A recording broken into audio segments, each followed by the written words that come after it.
দেখছেন সময় কলকাতা। টলি হলি বলি নিয়ে সঙ্গে রয়েছে আমি গোপা। শুরুতেই যে খবরের দিকে নজর রাখবো, ছোট পর্দায় রাঙাবো এবার বড় পর্দায়। সদ্য ডাইনি সিরিজে স্বল্প দৈর্ঘ্যের চরিত্রে বাজিমাত করেছেন শ্রুতি দাস। এবার ফের চমক দিয়ে সকলের কাছে আশীর্বাদ চেয়ে নিলেন শ্রুতি। প্রকাশ্যে এসেছে তার আমার বস সিনেমার লুক। টলিপাড়ার হিট মেকার জুটি নন্দিতা রায় শিবপ্রসাদের আগামী সিনেমায় গুরুত্বপূর্ণ চরিত্রে অভিনয় করছেন শ্রুতি দাস। তার থেকেও বড় পাওনা কিংবদন্তি অভিনেত্রী রাখি গুলজারের সঙ্গে স্ক্রিন স্পেস ভাগ করে নেওয়ার সুযোগ প্রাপ্তি। আমার বস ছবিতে অদিতি বসু নামে এক সম্পাদকের ভূমিকায় দেখা যাবে তাকে। এক প্রকাশনী সংস্থার গল্প নিয়ে এই সিনেমা। বোঝাই যাচ্ছে শ্রুতির চরিত্র এখানে বেশ গুরুত্বপূর্ণ। এদিন সেই ছবির লুক শেয়ার করে এক স্বপ্ন উড়ানের হদিশ দিলেন অভিনেত্রী। শ্রুতি লিখেছেন, তথাকথিত ছোট একটি শহর থেকে একাকার স্বপ্ন বুকে বেঁধে পাড়ি দিয়েছিলাম এই বিরাট নগরীতে। ছোট পর্দায় মুখ্য ভূমিকায় কাজ করাকালীন একদিন ওটিটি বড় পর্দায় কাজ পাবো, এই স্বপ্ন দেখতে না দেখতেই এমন এক ম্যাজিক ঘটে গেল জীবনে।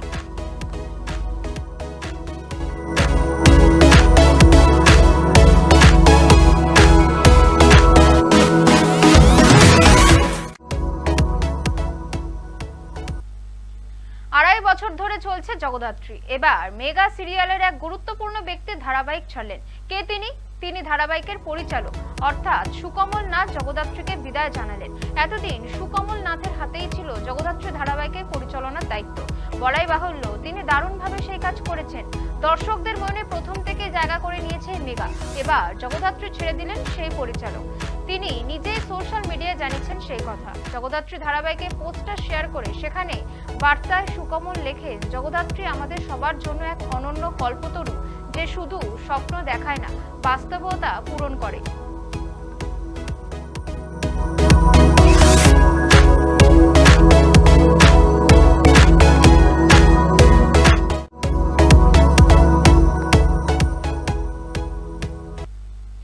এবার নজর রাখবো বলিউডের দিকে।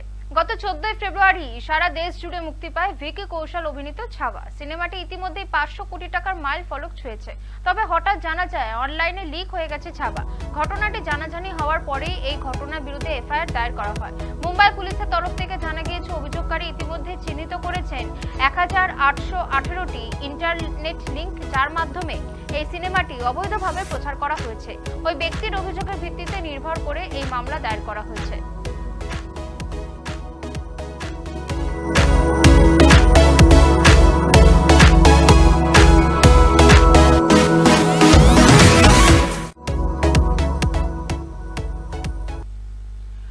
সন্তানের জন্ম দিয়েছেন দীপিকা পাডুকোন। তিনি এই মুহূর্তে মাতৃত্বকালীন ছুটিতে রয়েছেন। তাকে শেষবার দেখা গিয়েছিল সিংহাম এগেইন ছবিতে। মুক্তি পায় 2024 সালে। প্রেগন্যান্ট থাকার কারণে সেই সময় তিনি ছবির প্রচারেও আসেননি। গত বছর সেপ্টেম্বরে তিনি মা হন। তারপর থেকেই অনুরাগীদের প্রশ্ন, তিনি কবে আবার কাজে ফিরবেন। বলি কুইনের পরবর্তী ছবি কালকি 2898 AD ছবির শুটিং শুরু হওয়ার কথা থাকলেও বলিউডের তরফ থেকে জানানো হয়েছে ছবির শুটিং পিছিয়েছে। ডিসেম্বরের শীতে শুরু হবে শুটিং। সবটাই নাকি দীপিকার কারণে। মাতৃত্বকালীন ছুটি কাটিয়ে সেটে ফিরবেন তিনি, যদি না মাঝে তার অন্য কোনো ছবির শুটিং হয়ে যায়। ছবিতে দীপিকা ছাড়াও অভিনয় করছেন অমিতাভ বচ্চন ও প্রভাস।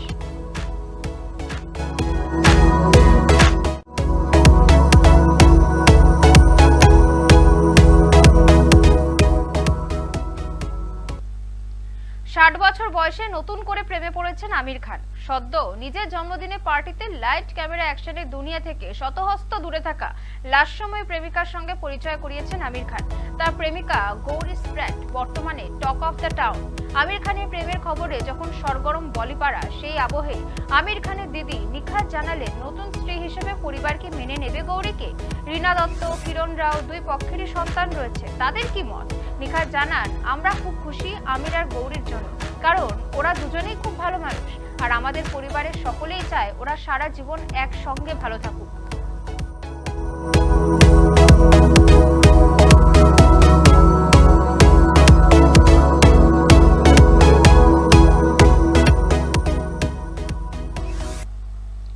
অর্জুন কাপুরকে নিয়ে বিয়ের টিপস দিলেন জুনিয়র বচ্চন। কথায় বলে, সময় সব ক্ষততে মলমের প্রলেপ দিয়ে দেয়।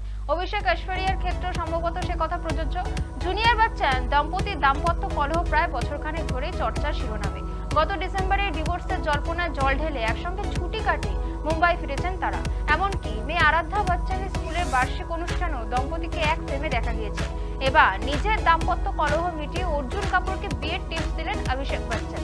মালাইকার সঙ্গে বিচ্ছেদের পর আপাতত সিঙ্গেলই রয়েছেন অভিনেতা, বরং প্রেম বিচ্ছেদ সম্পর্ক নিয়ে মাঝে মধ্যে দার্শনিক পোস্ট শেয়ার করেন অর্জুন। এবার 17 বছরের দাম্পত্যের অভিজ্ঞতা থেকে অভিষেক তাকে কোন কোন টিপস দিলেন।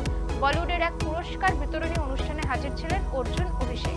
সেই অনুষ্ঠানেই দাম্পত্য নিয়ে দুই তারকার কনভারসেশন শুনে হাসির রোল পড়ে যায় দর্শক আসনে। অর্জুন মজার ছলে অভিষেককে প্রশ্ন ছড়েন, আপনার জীবনে এমন কেউ রয়েছে যে আপনাকে আই ওয়ান্ট টু টক বললে আপনার টেনশন বেড়ে যায়? জবাবে জুনিয়র বচ্চন বলেন, এখনো তোমার বিয়ে হয়নি তো?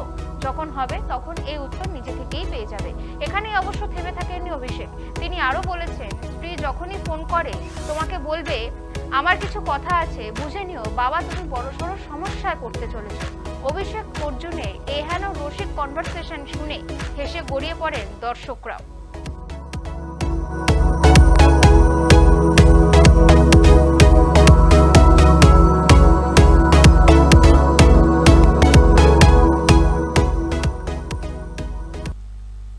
বিচ্ছেদের পথে তামান্না ভাটিয়া, বিজয় বর্মা, এমনই গুঞ্জন তো বলিপাড়ায়। 2 বছর একসঙ্গে থাকার পরে পথ আলাদা হয়েছে তাদের। জানা গিয়েছে তামান্না বিয়ে করতে চেয়েছিলেন, সেখান থেকেই সমস্যার সূত্রপাত।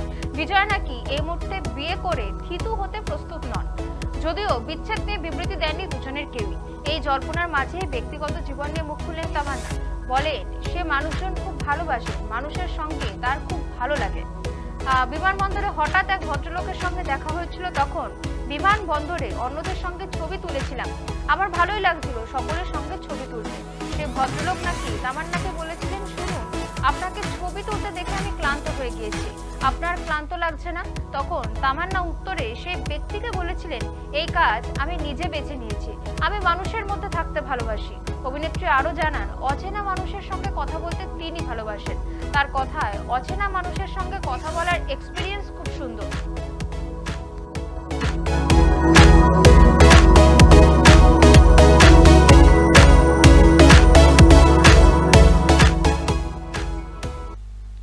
টলি হলি বলি এখনকার মতন এই পর্যন্তই। অন্যান্য সব খবরের জন্য নজর রাখুন সময় কলকাতায়। সময় বলবে সময়ের কথা।